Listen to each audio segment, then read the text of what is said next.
J'ai pris une plaquette, mais je l'ai perdue en route. J'avais prévu ma nouvelle. C'est surtout que vous êtes plus protégée, du coup. Ouais. C'est pour ça, s'il y a une sexualité en ce moment et tout ça. Un enfant, si je veux, quand je veux, voilà, c'était ça. C'était pour la prépose de stérilet, c'est ça? C'est ça.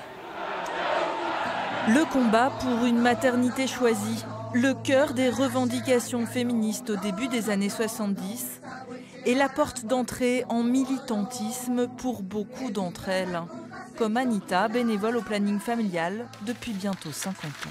Ma mère ne voulait absolument pas 5 enfants. Alors, elle ne s'est pas fait avorter parce que, pour ce qu'elle a pu me raconter après, elle avait peur de mourir parce qu'il y avait des femmes qui en mouraient, qui avaient des infections.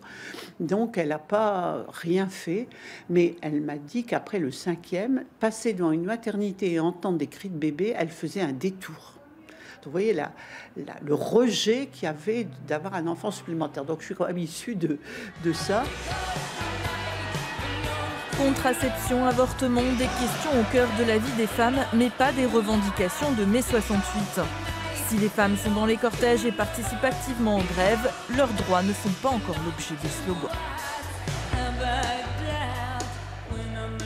Les femmes étaient très engagées dans les AG de 68 auprès des révolutionnaires, mais qu'on leur demandait souvent d'aller faire le café, de taper les tracts, voire d'être gentil, puisque de toute façon la pilule existait déjà, qu'il n'y avait plus de risque. Donc voilà, c'est-à-dire un schéma pas tout à fait ce que les femmes attendaient. Nos voix de prolétaires qui disent « y en a marre ».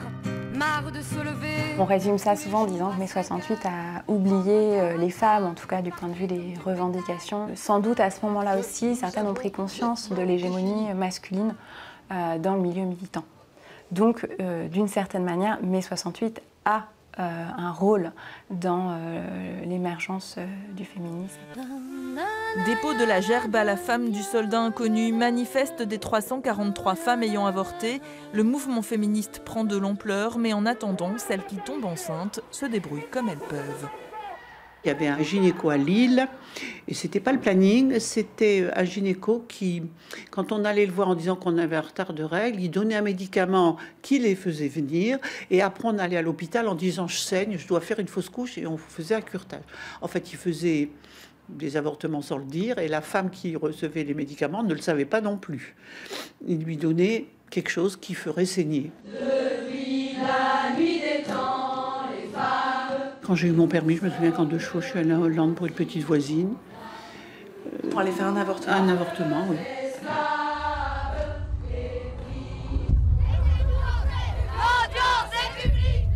En 72, à Bobigny, le procès de Marie-Claire, poursuivi pour avortement à la suite d'un viol, fait grand bruit. Dans la continuité, des groupes MLAC, mouvement de libération de l'avortement et de la contraception, se créent partout en France et dans la région. C'était un mouvement de désobéissance civile, en quelque sorte, pratiquer les avortements. On organisait des voyages en Angleterre, des voyages en Hollande, et il y a des groupes qui aussi, quand c'était possible, on pratiquait la méthode Karman. C'est une pratique collective, et voilà, on n'a jamais dit qui fait quoi. De préférence, c'était au domicile d'une des avortantes. Et donc l'avortement se tenait dans une des pièces de vie, sur une table, et l'environnement était organisé de telle sorte que le confort des femmes soit assuré, avec beaucoup de coussins, beaucoup de prévenance et beaucoup de convivialité. Et quand on retrouve les témoignages d'avortantes, enfin d'avortées, et des militantes avorteuses, l'accent mis sur la convivialité, il est très fort. Il suffit d'écouter les femmes. C'est toujours un drame. Après des années d'hypocrisie, Simone Veil finit par faire voter la loi qui porte son nom, non sans mal. L'Assemblée nationale a adopté. Là aussi, c'était une assemblée d'hommes qui discutaient devant une femme qui se débattait. Ça a été tellement violent, ce qui se disait quand on entendait ça à la radio. Enfin, il y avait des mecs qui se permettaient de dire des trucs sur les femmes effarants. C'est une victoire politique, même, parce qu'il y avait la question de dépénaliser l'avortement. Bon, il n'a pas été complètement dépénalisé. Hein. Violemment contestée par les anti-IVG, la loi est cependant stricte et ne reconnaît l'avortement qu'à l'hôpital sous certaines conditions. Alors à Lille, le combat continue. Le MLAC de Lille continue après le vote de la loi Veil, ce qui est assez rare en France. Pour différentes raisons, alors pour notamment combler les lacunes de la loi, c'est-à-dire permettre aux femmes qui sont exclues de la loi de pouvoir avorter. Alors quand je parle des femmes exclues de la loi, ce sont des femmes mineures qui n'avaient pas forcément d'autorisation parentale, les femmes étrangères, les femmes qui sont en situation de délai dépassé ou les femmes qui ne peuvent pas payer un avortement. Malgré le vote de la loi, les mouvements féministes restent très dynamiques à Lille, grâce notamment à l'ouverture de la librairie du côté des femmes, où les militantes se retrouvent pour faire progresser la cause. Ce lieu a ouvert, il est devenu immédiatement le lieu de réunion de tous les groupes qui existaient sur l'île. Il y avait toujours la question de l'avortement et de la contraception qui était la clé pour que les femmes puissent faire autre chose que procréer, mais il y avait tout le reste. Comment on va au travail, comment on acquiert une indépendance économique, qu'est-ce qui ne va pas dans la famille, ce qui a créé l'explosion de 68. La famille, première cellule de la société, était quand même un lieu assez hiérarchisé. Et par conséquent, il y avait des verrous, des contraintes à faire sauter, et surtout pour les femmes. L'aventure de la librairie durera plus de 20 ans. Aujourd'hui, le lieu a cédé la place à un café. Pendant 10 ans, je suis jamais passée dans ce quartier, par choix.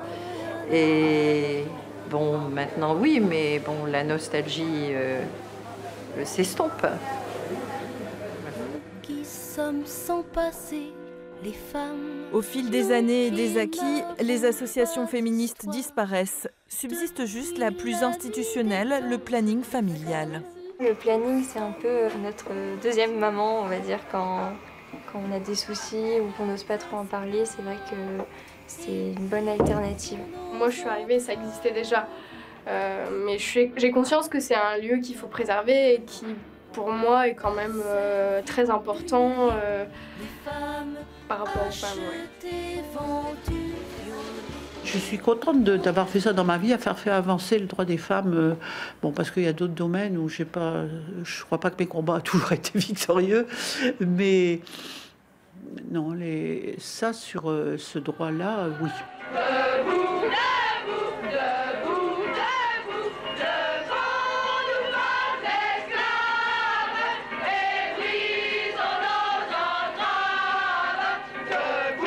Commencé il y a bien longtemps, le combat pour l'égalité entre hommes et femmes est encore loin d'être terminé.